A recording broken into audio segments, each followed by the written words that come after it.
we've seen consistently over a number of years now. There's great research done on this out of multiple institutions that brands benefit from meaningfully disclosed, clearly described programs of customer usage that ultimately put choice back in the user's hands.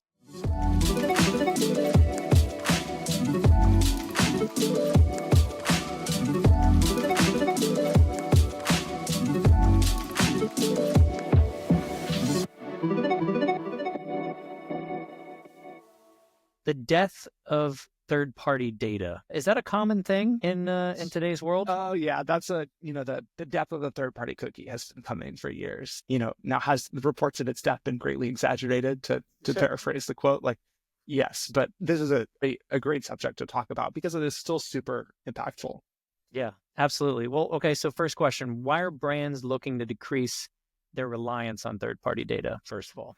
See, I love that framing, Cam, because that is the right framing here. This is not let's not go chicken little that the sky is falling, the third-party cookies are falling and are crushing everything, right? As those of us who have been in it have experienced, there's been a lot of, whether you want to do Lucy with the football, pulling it away or exaggerations of death, like we've all been told for years, right, that we're going to lose third-party cookies. We're going to lose a lot of these sources and channels for effectively monetizing through third-party data. Setting aside in some ways how that actually has played out, framing it as a decreased reliance on third-party data is absolutely the way a lot of customers, a lot of businesses are approaching this. And that's because the benefits of moving to and owning more, whether you want to think of it as first-party or zero-party data, like the data that you directly know and collect and manage on your customers, there's tons of benefits to that.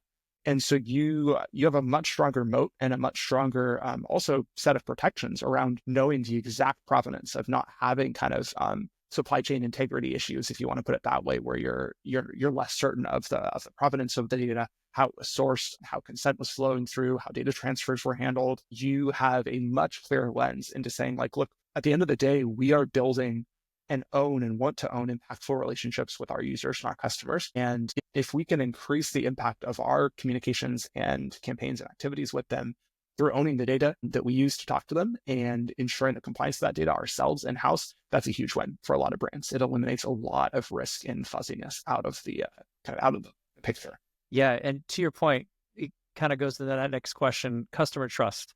It's becoming more and more relevant today when it comes to data. So how can moving to first-party data enhance customer trust and brand loyalty for organizations? Modern consumers are not dumb. They may not know the nuances of how data passage work, of how tracking technologies work, but we are in a post-Cambridge Analytica, post-Facebook, but like people understand and have a gut sense for when things feel weird or odd about the way they're being communicated with or the way their data is being used. So I think that we've seen consistently over a number of years now, there's been great research done on this out of multiple institutions, that brands benefit from meaningfully disclosed, clearly described programs of customer usage that ultimately put choice back in the user's hands. And if you give customers a meaningful choice around saying like, hey, we'd love to know a little bit more about you, or how you found out about us, or what you want to hear about, or, hey, sorry, we've been hitting you up too much. Tell us how you want us to talk to you in the future going forward. Basically, it's kind of like treating people like you would if you were actually talking to this person that you're wanting to communicate with as a business.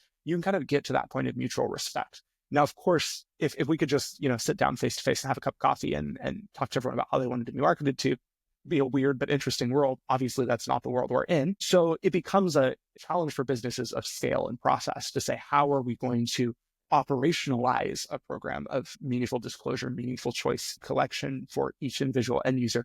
And of course, that's where the story of preference and consent management comes in to say like, hey, there needs to be ways for your business, regardless of the scale and complexity of your data, to build approaches that can be rapidly stood up out of the box to give you both interfaces for end users to manage their choices, but also crucially, the infrastructure to actually manage the outputs of those choices for scale. And it doesn't matter if you have a pretty trust center set up, if all you're getting out of it is a spit out JSON blob from an API or something, and you're just left to go, okay, so now do we hire an integrator and consultants or internal eng teams and spend a bunch of time trying to actually plug this into the right systems? You need that soup to nuts system to say like, hey, let's get these user choices to actually effectively use them for our business where they need to be, where that data is actually.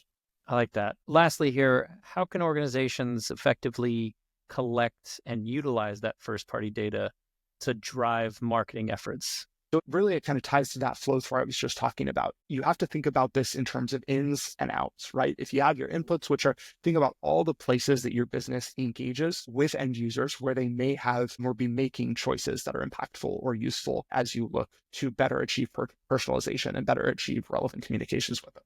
So these can be during the account signup flow. These can be during commerce checkout flows.